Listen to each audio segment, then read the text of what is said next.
આપણા આજુબાજુ જે પણ ઇલેક્ટ્રોનિક ગેજેટ્સ છે એ આટલા ફાસ્ટ અને સ્માર્ટ કેવી રીતે છે?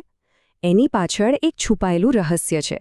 આજે આપણે એ જ રહસ્ય પરથી પડદો ઉઠાવવાના છીએ અને માઇક્રો કંટ્રોલર ઇન્ટરપ્ટ્સની દુનિયાને સમજવાના છીએ. તો ચાલો વાતને આગળ વધારીએ.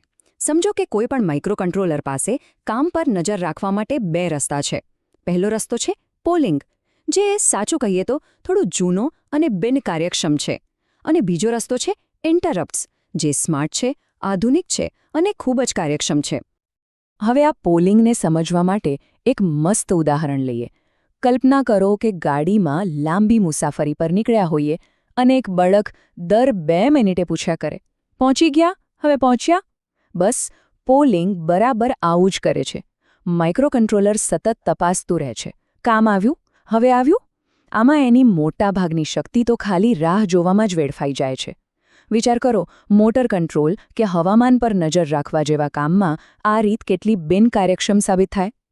તો પછી સવાલ એ થાય કે આ સતત પૂછપરછ અને સમયના બગાડનો કોઈ ઉપાય છે? બિલકુલ છે, અને એ જ ઉપાયનું નામ છે ઇન્ટરપ્ટ્સ. આ રાહ જોવાની અને કામ કરવાની એકદમ સ્માર્ટ રીત છે. ઇન્ટરપ્ટ એટલે શું? સાદી ભાષામાં કહીએ તો એ એક એવો પાવરફુલ સિગ્નલ છે જે માઇક્રો કંટ્રોલરને જઈને કહે છે, એક મિનિટ, અત્યારે જે પણ કામ ચાલી રહ્યું છે એને રોકી દો. એક બીજું બહુ જ અગત્યનું કામ આવી ગયું છે જેના પર તરત જ ધ્યાન આપવું પડશે. એટલે ટૂંકમાં ઇન્ટરપ્ટ પ્રોસેસર માટે એક અલાર્મ જેવું છે. પછી ભલે એ હાર્ડવેરમાંથી આવે કે સોફ્ટવેરમાંથી, એનો મેસેજ એકદમ ક્લિયર હોય છે. કંઈક અગત્યનું બન્યું છે અને એના પર તાત્કાલિક એક્શન લેવાની જરૂર છે.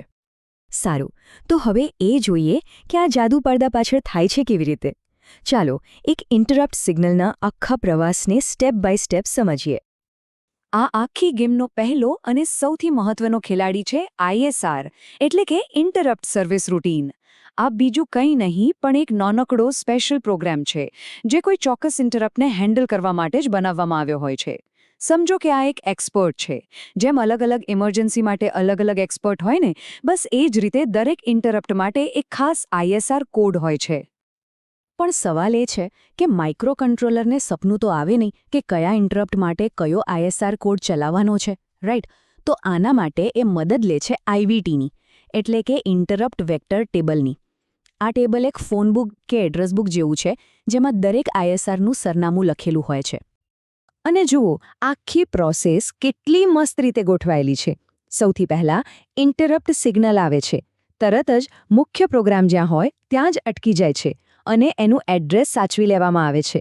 પછી IVTમાંથી સાચા ISRનું સરનામું શોધીને એ પ્રોગ્રામ ચલાવવામાં આવે છે.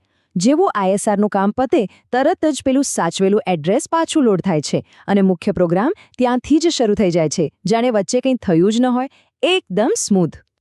તો હવે આપણે એ તો સમજી ગયા કે ઇન્ટરપ્ટ્સ કામ કેવી રીતે કરે છે, પણ હવે સવાલ થાય કે આ સિગ્નલ આવે છે ક્યાંથી? બસ એના આધારે જ ઇન્ટરપ્ટ્સના મુખ્ય 2 પ્રકાર પડે છે. પહેલા છે ઇન્ટરનલ ઇન્ટરપ્ટ્સ. આ માઇક્રો કંટ્રોલરની અંદરથી જ પેદા થાય છે. દાખલા તરીકે કોઈ ટાઈમર પૂરું થાય અથવા ADC એટલે કે વાસ્તવિક સિગ્નલને ડિજિટલમાં બદલવાનું કામ પૂરું થાય કે પછી કોઈ ડેટા આવે. આ બધું ઇન્ટરનલ છે. અને બીજા છે એક્સટર્નલ ઇન્ટરપ્ટ્સ. આ બહારથી આવે છે, જેમ કે કોઈ બટન દબાવે કે કોઈ સેન્સરમાંથી સિગ્નલ મળે. એ બધું એક્સટર્નલ કહેવાય. અને એક મજાની વાત કહું, જે સૌથી પોપ્યુલર માઇક્રો કંટ્રોલર્સમાંનો એક છે 8051, એમાં ટોટલ 5 ઇન્ટરપ્ટ્સ હોય છે.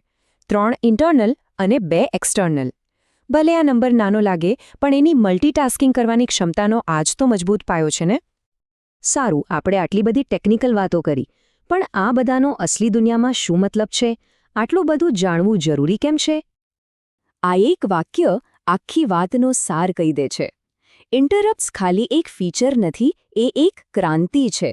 એ એક સાદા પ્રોસેસરને જે એક સમયે એક જ કામ કરી શકતું હતું, એને એક પાવરફુલ મલ્ટીટાસ્કિંગ ડિવાઇસમાં ફેરવી નાખે છે. આજ તો એ જાદુ છે જેના કારણે એક નાનકડી ચિપ મોટા ઉપકરણોને કંટ્રોલ કરી શકે છે.